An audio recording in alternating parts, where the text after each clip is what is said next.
السلام علیکم، welcome to my YouTube channel. پچھلی ویڈیو میں ہم نے آپ کے ساتھ اس کے کچھ واقعات شیئر کیے تھے۔ آگے کے واقعات سنتے ہیں۔ ناشتے کے بعد ہم پیدل ہی وہاں سے نکلے۔ ہمارے پیچھے کوئی 10 گارڈ ہوں گے۔ میں نے کہا کہ یہ گارڈ کیوں؟ تو دوست نے بتایا ہم زمینداروں کی دشمنیاں ہوتی ہیں، اس لیے گارڈ رکھتے ہیں۔ وہاں سے ان کے فیلڈز پر پہنچے، کافی رقبہ تھا ان کا۔ ان کی کاشتکاری کے نزدیک نہر گزرتی تھی جس پر انہوں نے درخت لگا کر بہت خوبصورت ماحول بنایا ہوا تھا۔ اس دوران بھی مجھے لگا کہ ان سب کے علاوہ بھی میرے ساتھ کوئی ہے جن کی سانس بعض دفعہ میں اپنے کانوں کے قریب محسوس کرتی۔ خیر، نہر پر بیٹھ کر ہم نے بہت ساری باتیں کی، لندن کی، یہاں کی۔ اس دوران باتوں کا رخ جنات کی طرف مڑ گیا۔ دو دوست نے بتایا کہ ان کی حویلی میں بھی کہتے ہیں کہ جنات ہیں، مگر آج تک انہوں نے کسی کو کچھ کہا نہیں، مگر ان کو محسوس کئی لوگوں نے کیا ہے۔ میں نے کہا وہ کسی خاص جگہ پر ہیں، پھر وہ پوری حویلی میں پھرتے ہیں۔ تو اس نے بتایا کہ حویلی میں کئی جگہ پر ان کی موجودگی محسوس کی گئی ہے۔ میرا دل کیا کہ بتا دوں کہ رات میرے ساتھ کیا ہوا، مگر پھر جیسے یہ بات میرے ذہن سے بالکل نکل گئی اور ہم دوسری باتیں کرنے لگے۔ دوپہر کے وقت ہم واپس آئے، کھانا کھایا اور آرام کے لیے اپنے اپنے کمروں کی طرف چلے گئے۔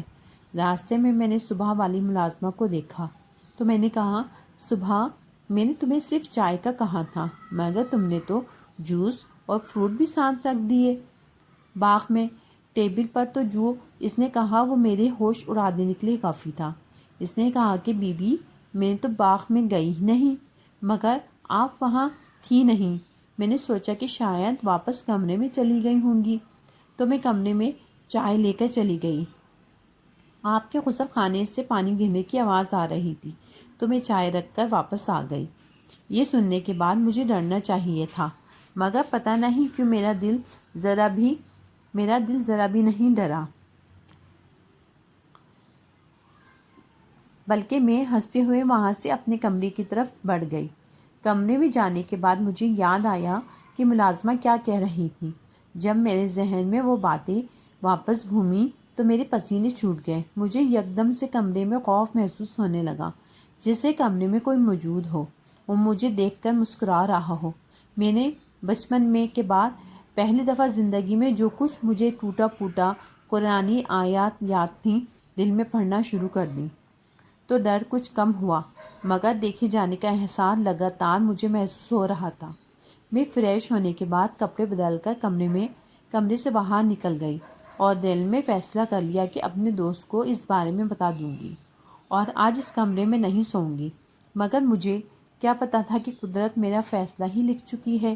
باہر سب جمع تھے، کیونکہ مزار شریف سلطان باہو رحمۃ اللہ علیہ پر جانے کا پروگرام تھا۔ جیسے ہی میں سب کے پاس پہنچی، کمرے والی بات میرے ذہن سے غائب ہو گئی، جیسے میرے ساتھ کچھ ہوا ہی نہیں ہو۔ ہم 2 گاڑیوں میں مزار شریف کی طرف روانہ ہوئے۔ راستے میں بھی بارہا مجھے کسی کا ساتھ کا احساس ہوتا رہا، مگر میں چاہ کر بھی کسی کو اس کے بارے میں نہیں بتا سکی۔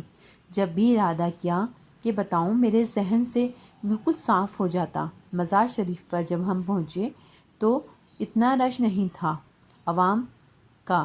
مزار شریف کے سامنے موجود وضو خانے سے سب نے وضو کیے۔